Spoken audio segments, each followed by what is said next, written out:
camera is recording, the sound is on, and hope that the file's not getting corrupted this time.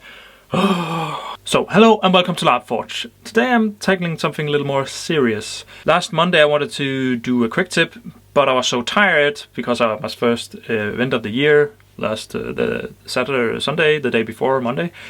So I wanted to wait, but when I woke up Tuesday, I woke up to this message that Larping.org was getting sued for selling foam-tipped arrows, more specifically these.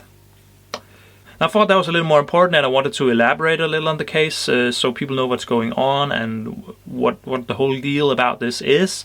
Okay, so long story short, this case, you have larping.org and upshotarrows.com. They're getting sued by a company called Global Archery Product Incorporated. That's the whole name. They are also known as Archery Tag, which, as far as I can understand, is some sort of a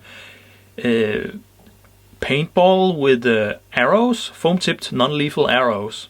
And they rent out their equipment.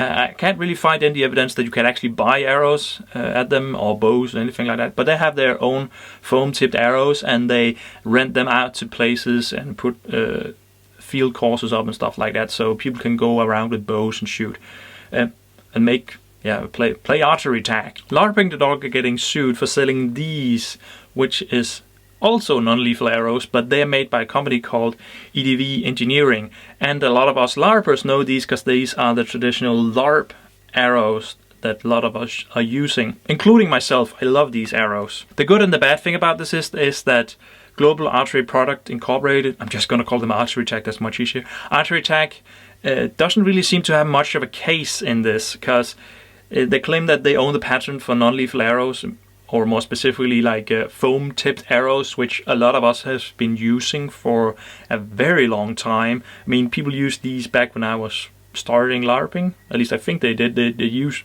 something that looked very close to this, and that's only one manufacturer. There's plenty of these. But the good thing is, it doesn't really look like they have a strong case here. I mean, even if you're going to look at their website, you can see that the arrows they have even look a little different. They are bigger, they have flat foam here, they're usually very stump. I mean, you can also buy EDV arrows that are that. They don't even have the same colors. Again, that changed from product to product. But my point here is that this is one type of foam arrow, and they have another type of foam arrow. So it doesn't really look that they have a strong case on the pattern. The bad thing about this is that they might win this case. They are a little bigger company, and they have a little more money in their budget to run this case.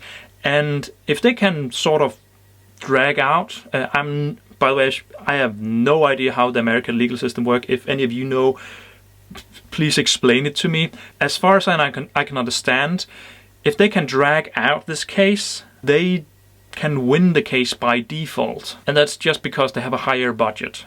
Now, Larping.org has estimated that it's supposed to be about $150,000 US dollars, that the budget is roughly around, and they want at least to have to be evenly matched with the Archery Tag, but they don't have that amount of money. So really short, they're asking us for funds to help out with this case. They're not asking for all the money, but they're asking for enough money so they can run the case. And of course, they're also going to put a lot of their own cash into this. But long story short, if you want to support, go over to their GoFundMe campaign.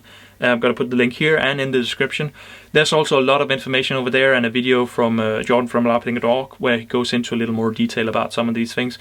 But back to this case. I might be asking, 150,000 US dollars, that's a lot of money. Why haven't they just contacted EDV Engineering? They have, actually, and EDV has also been out stating that they're supporting this. And they're also supporting not only economically, but also they're putting the word out there. They have also explained a little about how the whole pattern about this works. I don't really understand the whole pattern system and how everything there works. But yeah, they're already in the case. They're already trying to help out with this. Now, the claim does not only go on these foam-tipped arrows.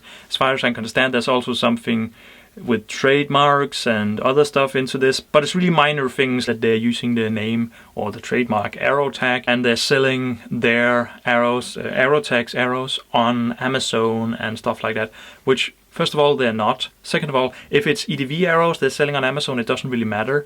The trademark violation boils down to that they have used Arrow Tag as a name in their Google AdWords advertising. I mean, not all of them, but some of their Google AdWords advertising, and at some of their tags on the website.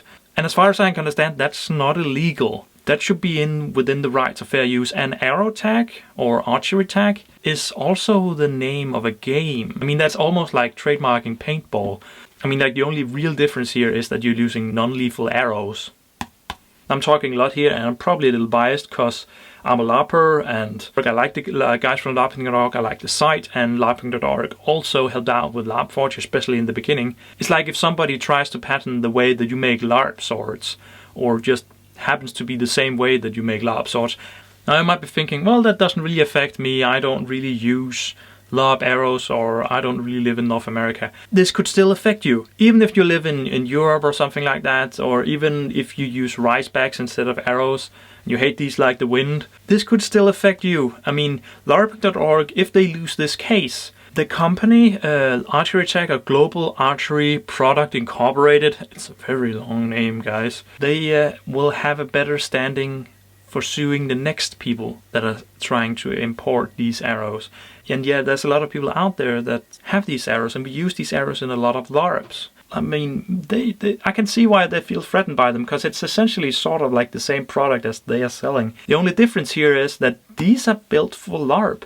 Theirs are built for something else, and it's another type of product. Essentially, it does the same thing. So I'm asking you guys out there and you LARPers out there to go over and support this. Now, I realize that you might not have money or anything, but make sure that you spread this message out there. Spread the link to the site, spread what you know about the case. Now, at the end of this video, I'm going to put the video from the GoFundMe site with Jordan from LarpForge, where he goes into a little more detail and talks a little more about what the whole thing is about, what they are looking for, and yeah. There's also a lot more information on the GoFundMe site. Again, the link is in the description. Else, I'm going to see you LARPers later. Bye.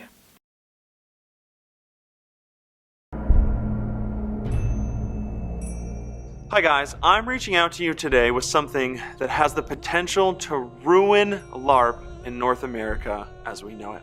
Specifically in regards to LARP archery with foam-tipped arrows. Over the past few months, I've become stuck